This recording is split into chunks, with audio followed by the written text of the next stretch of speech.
Good afternoon, everyone. Welcome back to another edition of 3 questions, 20 minutes, and one guest, where we like to unpack some of the topics that are pertinent to real estate investors, be it passive or active. I'm really excited about today's guest, Michael McIntyre, who has a really unique and interesting background. He's a national trainer for financial advisors around the country and focuses on DSTs. Some of you may have heard of DST and think of something called the Delaware Statutory Trust, but that's not what we're talking about today. It's a deferred sales trust. And Michael is going to not only describe and tell us about that, but he'll peel back some of the layers of the onion, so to speak, and when and how and why it's beneficial. But before we get into the questions, Michael, why don't you give us a little bit more background about yourself and your business and what you do? So my name's Michael McIntyre. The company that we're going to be talking about today is called Estate Planning Team, and we're going to talk about one of our strategies called the Deferred Sales Trust, which we've been doing for 3 decades.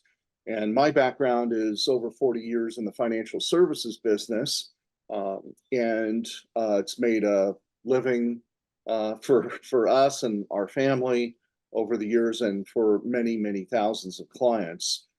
My background is in finance and accounting, and the world of accounting, you can be obsolete fairly quickly in the world of accounting.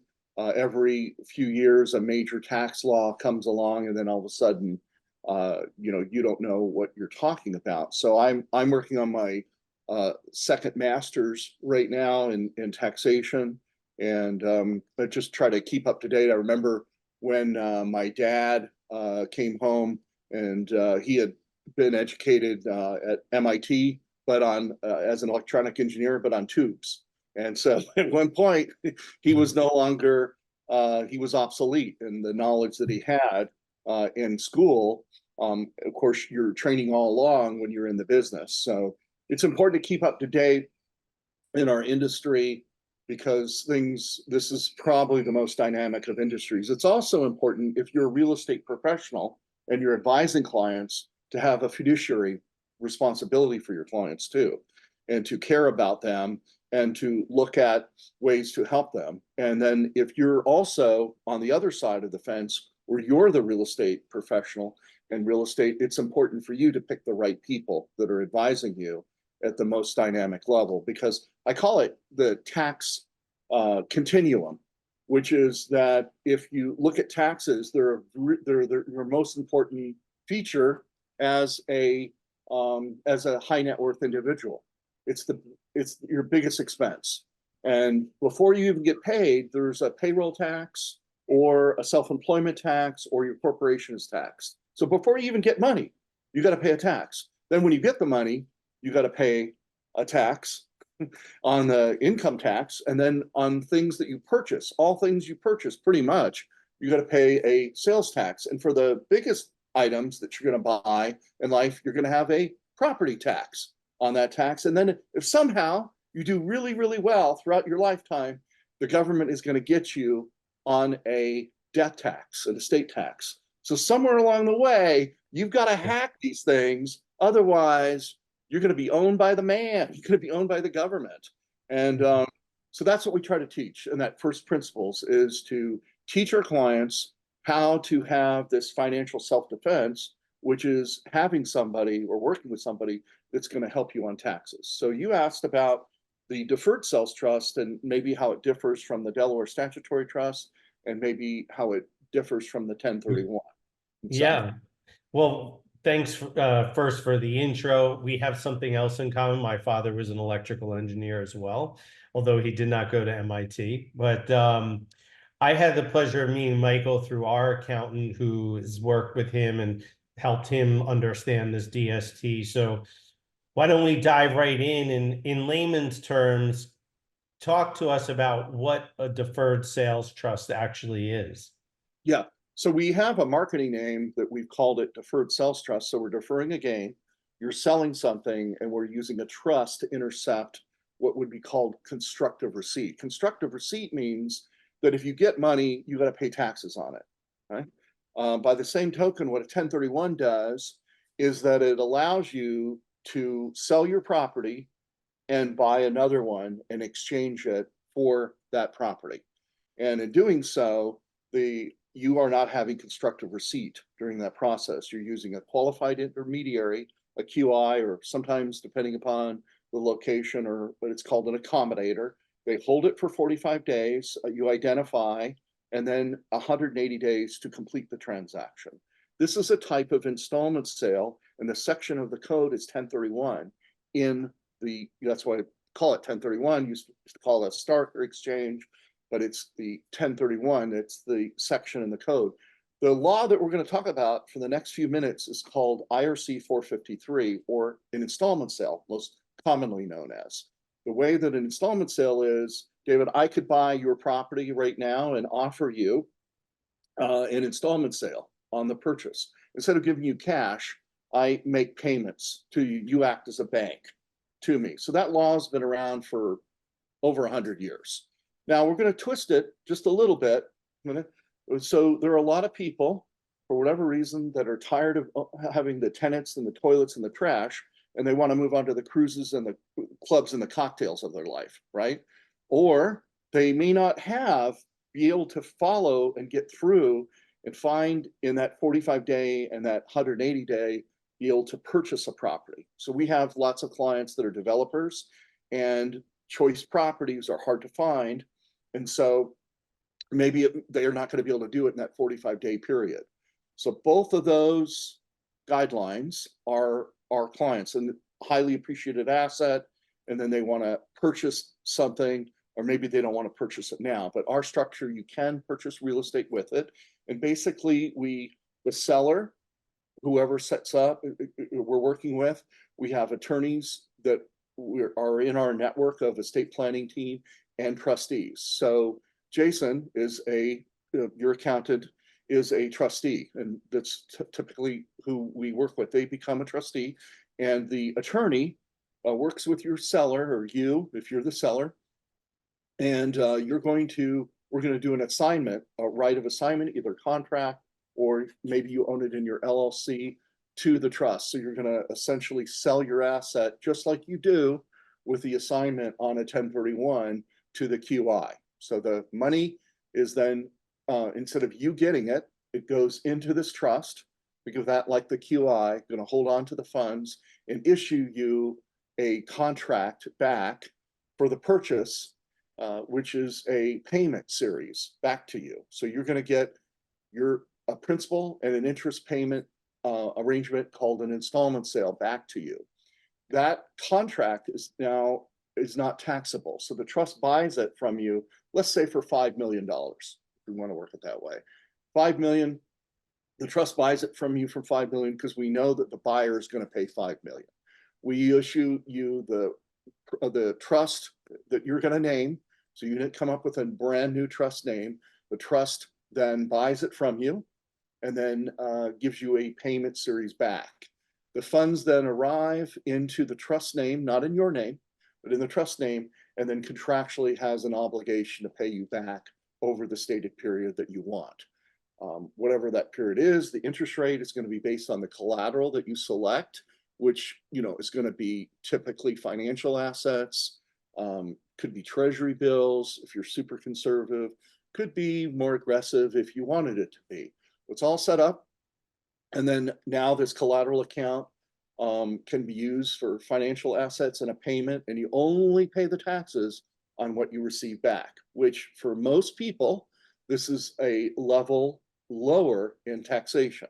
We live in a progressive tax world. The more money you make, the more you pay. Also, if you have aberrations in your tax, like if that was a $5 million gain on the sale, and you were only making 100,000 that year, 200,000, 5.2 of not doing the deferred sales trust and paying all the tax actually gets you closer to audit.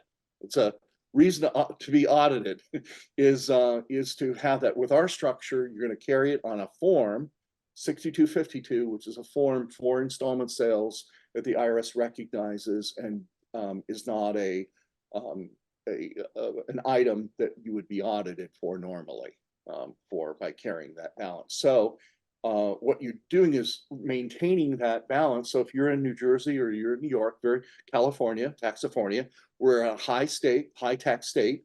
You're going to be paying over 30% in that, or roughly somewhere around $1.5 million of tax on a $5 million transaction or above.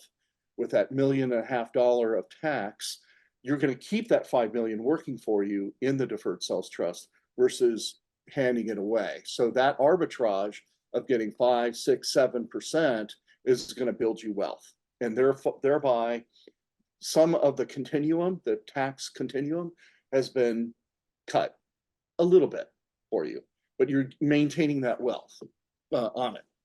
So that's what our clients like. Our clients like that ability to maintain their wealth, and then long after you pass away, you can continue that with your children, with your heirs, to continue the payments if they wish.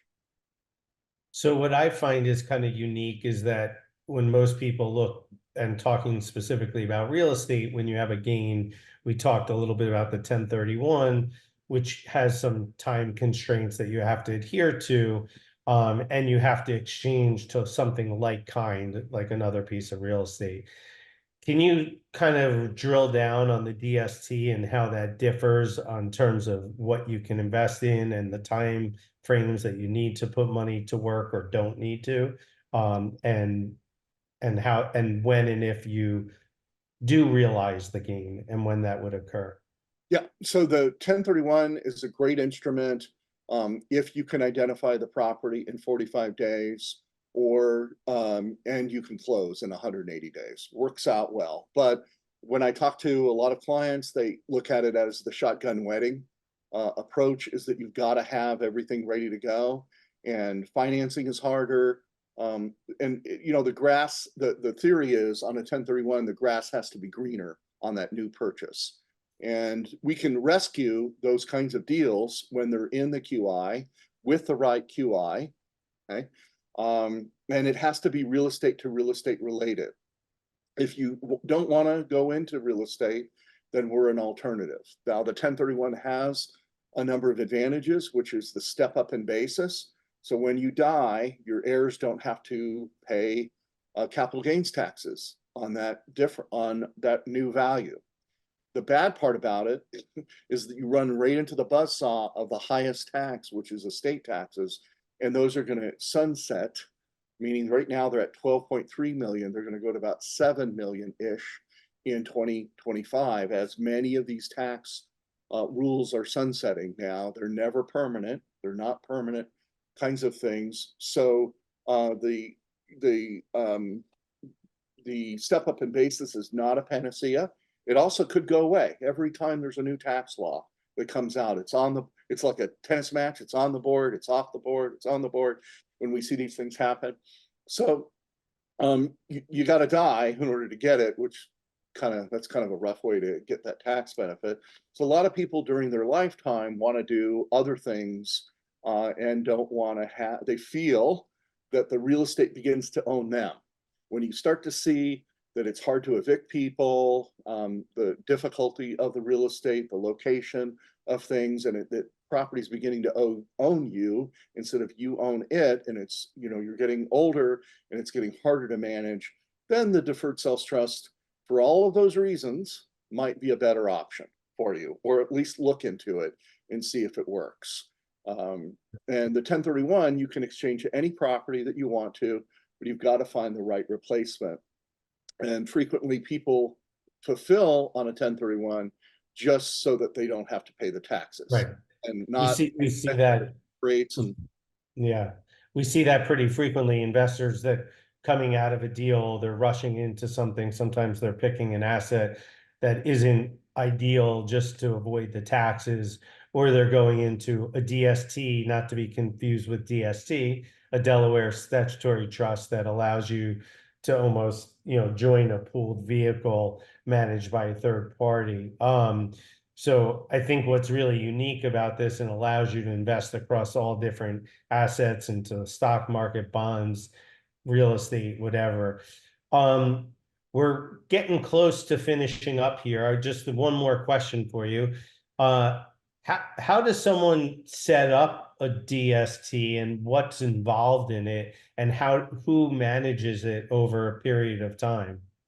Yeah, the simple process is we probably need a week before what we call, constructive receipt on a transaction. We can also do it for businesses. We do it for, where businesses, you can't do a 1031. We do it for collectibles. So the 1031 doesn't apply. It only applies to real estate now. Under the Tax Job and Recovery Act, it doesn't cover collectibles anymore. And collectibles, by the way, like stamps and cars and stuff, they carry a 28% base tax, and then there's layering on top of that. So whereas a regular traditional capital gain is at 20% non-collectible. So how long does it take? It probably takes us maybe a week before closing. My team might get mad at me for that, but I think we can collectively do it in a week.